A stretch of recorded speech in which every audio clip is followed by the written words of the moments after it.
Hi అండి, welcome to our channel. ఈరోజు మన ఛానల్లో సింపుల్గా అండ్ టేస్టీగా బటర్ గార్లిక్ రైస్ సింపుల్గా ఎలా చేయాలో చూద్దామండి. వీడియోకి వెళ్ళే ముందు మన ఛానల్ని లైక్ చేయండి, షేర్ చేయండి, సబ్స్క్రైబ్ చేయండి. Please support me friends. ఇప్పుడు ఒక గిన్నెను తీసుకొని అందులోకి 1 గ్లాస్ వరకు బాస్మతి రైస్ వేసుకోవాలి. బాస్మతి రైస్ లేకపోతే నార్మల్ రైస్ అయినా వాడుకోవచ్చు. ఇప్పుడు ఈ రైస్ని ఒక 2-3 సార్లు నీట్గా వాష్ చేసుకొని 1 గ్లాస్ రైస్కి 1.5 గ్లాసుల వాటర్ పోసుకొని మూత పెట్టి ఒక అరగంట పాటు నానబెట్టుకోవాలి. అరగంట తర్వాత ఈ గిన్నెని స్టవ్ మీద పెట్టుకొని ఇందులోకి ఒక అర spoon oil, 1/2 teaspoon salt వేసుకొని ఇదంతా కలిసేటట్టు ఒకసారి బాగా కలుపుకొని మూత పెట్టి అన్నంలాగా వండుకోవాలి. రైస్ అనేది ఇలా ఉడికాక ఇప్పుడు స్టవ్ ఆఫ్ చేసుకొని ఈ రైస్ని ఒక బౌల్లో వేసుకొని చల్లారబెట్టుకోవాలి. ఇప్పుడు స్టవ్ మీద ఒక ప్యాన్ పెట్టుకొని అందులోకి 2 టేబుల్ స్పూన్ల వరకు బటర్ వేసుకోవాలి. బటర్ అనేది కరిగాక సన్నగా కట్ చేసుకున్న 2 టేబుల్ స్పూన్ల గార్లిక్ వేసుకోవాలి.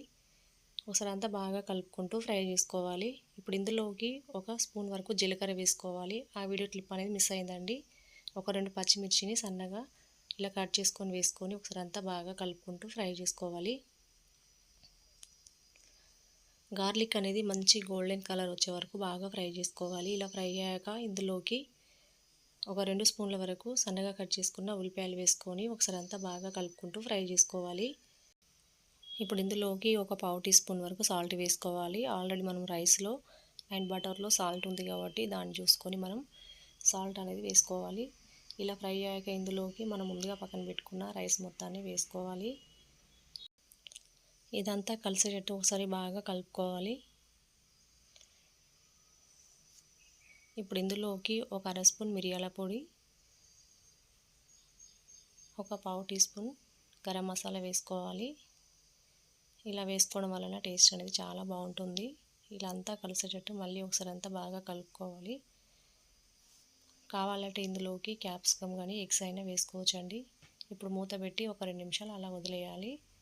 2 నిమిషాల తర్వాత మళ్ళీ ఒకసారి అంతా బాగా కలుపుకొని స్టవ్ ఆఫ్ చేసుకోవాలి. అంతేనండి, మన సింపుల్ అండ్ టేస్టీ అయిన బటర్ గార్లిక్ రైస్ రెడీ అండి. లంచ్ బాక్స్లోకి సూపర్గా ఉంటుంది. పిల్లలు కానీ పెద్దలు కానీ చాలా ఇష్టపడి తింటారు. ఆ ఫ్లేవర్ కానీ టేస్ట్ కానీ సూపర్గా ఉంటుందండి.